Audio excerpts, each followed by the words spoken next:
How to deal with the message something went wrong, please try again on Spotify. Without wasting any time, let's move right into the steps.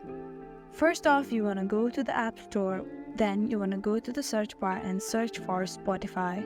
Now here you want to go inside the Spotify, and if the blue button right here says update, you want to go ahead and update it, but now it only says open, so we don't have to update it.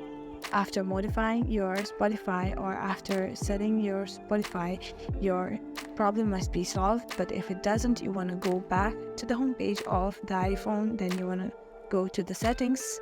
Make sure Wi-Fi and cellular data are turned on and connected properly. And if it still doesn't work, you want to go to the home screen of settings again. Now you want to tap on General. It may take a little time. Then again you want to tap on iPhone storage. After you do that, you want to just tap on Spotify, and then you want to tap on offload app, which will help you to delete all the data on Spotify without downloading or without deleting actual file.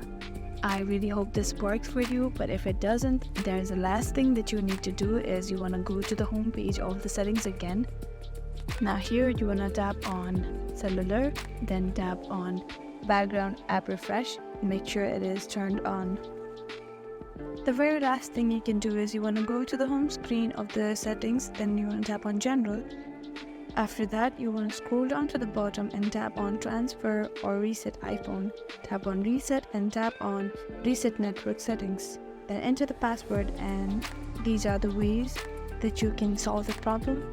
I really hope this video helped you out. Thank you so much for watching till the end.